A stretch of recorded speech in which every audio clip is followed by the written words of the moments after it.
Bah voilà, 6 sur 6 hein, pour la Tunisie, c'est bien, franchement, avant les prochains matchs. Premier du groupe, c'est cool, match tendu quand même. Salut à tous, toutes et Football famille, c'est Thomas. Tout se goupille bien pour les Aigles de Carthage avec évidemment la victoire de la Libye, cette victoire contre évidemment la Guinée équatoriale, une très belle équipe, un match âpre, très filmé bizarrement, hein, comme ça, en terrain couché à moitié, comme à la FIFA où on voit rien du tout, c'est quoi, c'était étrange. Et la Tunisie donc est première du groupe, on verra ça au classement évidemment. Les flops et les tops pour moi évidemment, j'ai bien aimé Moby Kazri évidemment, double buteur contre la Libye, buteur ce soir avec une superbe passe décisive. En tout cas, on voit vraiment que c'est le joueur qui apporte vraiment de l'allant offensif, qui apporte un peu la grinta. Nsakni a été bon côté gauche, le capitaine, mais j'ai trouvé vraiment Kazri en première mi-temps, il était un petit peu transparent comme toute l'équipe parce qu'on voyait que la Guinée mettait beaucoup de combat physique, mettait beaucoup de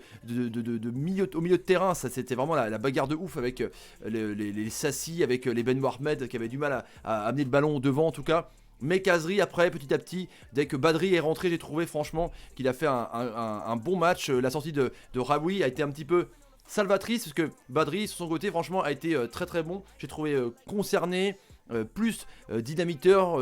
Raoui est plus, Safedine Raoui est plus un joueur qui va rentrer dans l'axe pour jouer en une touche de balle. Badri il a été vraiment plus pour évidemment centrer et faire un petit peu détonner la défense de la Guinée équatoriale. En tout cas franchement une très bonne rentrée. Et puis Maria le patron à côté de Benaziza. Évidemment, je trouve que c'est, je sais pas, un monstre, un guerrier, c'est un bon relanceur. Il était même des fois au milieu de terrain pour essayer de bombarder et gêner les relances de Obiang ou de Pablo Ganet. En tout cas, franchement, assez intéressant. Mais voilà, ça a commencé évidemment parce qu'il y avait un contentieux en 2015 évidemment entre la Tunisie et la Guinée équatoriale. Du coup il y a eu des bagarres dès le début avec une grosse faute d'un joueur équatorial-guinéen sur un Tunisien. Du coup il y a eu grosse baston, il y a eu des mots vraiment tout au long du match, c'était assez tendu, une première mi-temps âpre, un 0-0. On voyait pas comment la Tunisie pouvait s'en sortir, surtout que la Guinée a poussé dans les retranchements, ils ont eu plus de frappes cadrées, il y a eu un très bon Farouk Ben Moussafa dans les cages franchement de la Tunisie. En tout cas on a vu la Tunisie était gênée parce qu'il y avait le stade, il y avait aussi de la grinta un petit peu, des joueurs qui allaient très très vite franchement, des bons joueurs, le capitaine Nsue, on va en reparler, mais qui était très très bon en tout cas de la Guinée, et le coach français en tout cas c'était bien. Et puis il y a eu cette blessure de Kazri, alors c'est marrant parce que il se blesse Kazri, tu te dis il va sortir, il a un bandage, ambiance Hellboy, et du coup on a eu peur parce qu'il y a eu un gros contact évidemment, et derrière il marque un but. Truc de ouf quoi. Avec la passe décisive de Badri justement. Donc je trouve ça bien. Là on voit Mohamed Rager qui a pris un carton jaune aussi dans le match en tout cas, parce qu'ils sont un peu énervés à la fin les Tunisiens, mais on voit que il se blesse. Du coup ça a un peu tué le match et après hop sur un superbe centre, une superbe remise, il est tout seul pour tromper le très bon gardien Ovono qui a été super bon, qui a fait des parades de ouf en tout cas. Franchement un très bon Kazri.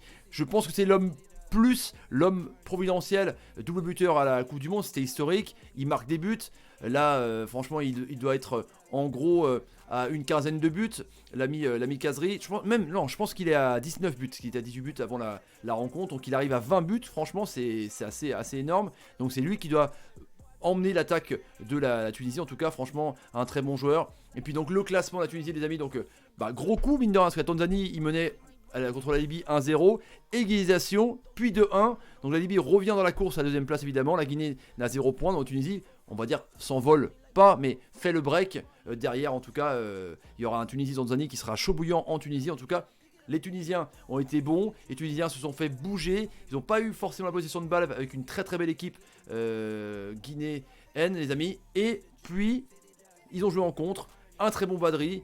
Amsakni combatif, un milieu de terrain un peu en panne en première mi-temps, qui a commencé à prendre le dessus un petit peu, et puis ils sont restés derrière. On aurait dit qu'ils voulaient le 0-0, mais finalement ils ont quand même poussé un petit peu pour avoir ce but. En tout cas, une Tunisie cohérente, une Tunisie qui a fait un carton contre la Libye et gagne donc un but à 0, un petit peu à l'italienne en tout cas, mais ce serait des matchs difficiles sur les terrains, encore une fois compliqués, des terrains boueux, gorgé d'eau. C'était un peu mieux que le Botswana ou que le match du Maroc, mais c'était pas non plus ouf. Et voilà, n'hésitez pas à mettre dans les commentaires ce que vous en pensez, vos tops et vos flops. Et si vous n'hésitez pas non plus à partager la vidéo sur Twitter, Facebook, Instagram, message chat et le petit pouce pour récompenser votre travail sur la chaîne. On se retrouve évidemment pour la Coupe du Monde, les éliminatoires en mars les amis, pour les matchs amicaux peut-être africains. Salut et salut. Ouais, ça passe.